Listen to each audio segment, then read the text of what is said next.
এই মুহূর্তের পাওয়া আবহাওয়ার গুরুত্বপূর্ণ খবর। পুজোর আগেই বন্যা পরিস্থিতি, গভীর নিম্নচাপে সিঁদুরে মেঘ।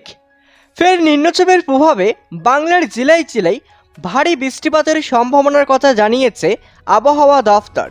ইতিমধ্যেই ভারী বর্ষণের সতর্কতা জারি করেছে বাংলার 13টি জেলায়।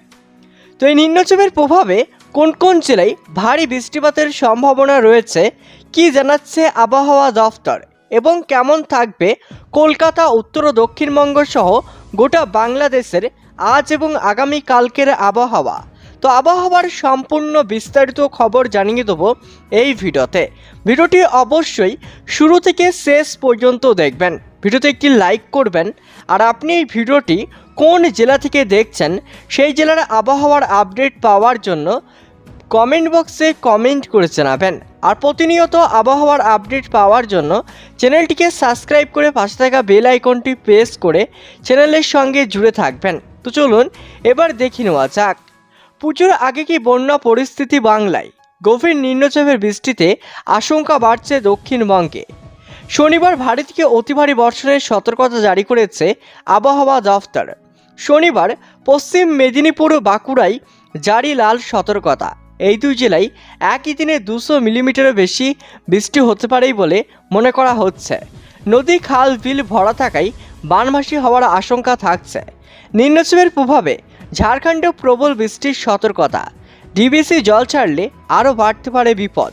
শুধু জেলাতেই যে এমন অবস্থা হতে পারে এমনটা নয়, নিম্নচাপের বৃষ্টিতে ডুবতে পারে কলকাতাও।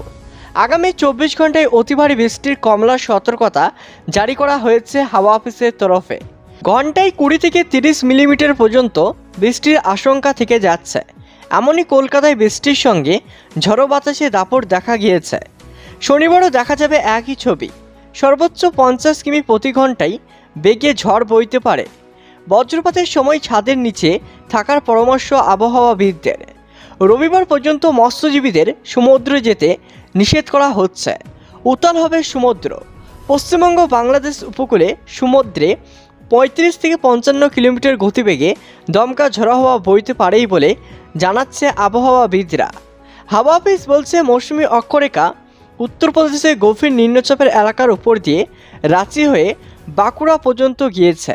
একই সঙ্গে ডায়মন্ড হারবার হয়ে দক্ষিণ পূর্ব দিকে এগিয়ে উত্তর পূর্ব বঙ্গোপসাগর পর্যন্ত বিস্তৃত রয়েছে। নিম্নচাপের প্রভাবে উপকূলবর্তী জেলাগুলিতে বাসিন্দাদের সতর্ক করা হয়েছে। সেই সঙ্গে সুন্দরবন লাগোয়া গ্রামগুলির বাসিন্দাদেরও সতর্ক করা হয়েছে। উপকূলবর্তী এলাকাগুলিতে সাগরে জলোচ্ছ্বাস বাড়তে পারেই বলে সতর্ক করেছে স্থানীয় প্রশাসন। আগামী দুদিন সাগরে কাউকে না যাওয়ার অনুরোধ জানানো হয়েছে। উপকূলবর্তী এলাকার বাসিন্দাদের নিরাপদ আশ্রয়ে থাকার অনুরোধ করা হয়েছে। উত্তরবঙ্গের জেলাগুলিতেও ঝেঁপে নামবে বৃষ্টি। মালদহ, কোচবিহার, আলিপুরদুয়ার, উত্তর ও দক্ষিণ দিনাজপুর জেলাতে বজ্র বিদ্যুৎ সহ বৃষ্টির পূর্বাভাস দিয়েছে আলিপুর আবহাওয়া দফতর। কলকাতায় শনিবার দুপুর পর্যন্ত ভারী থেকে অতি ভারী বর্ষণ চলবে।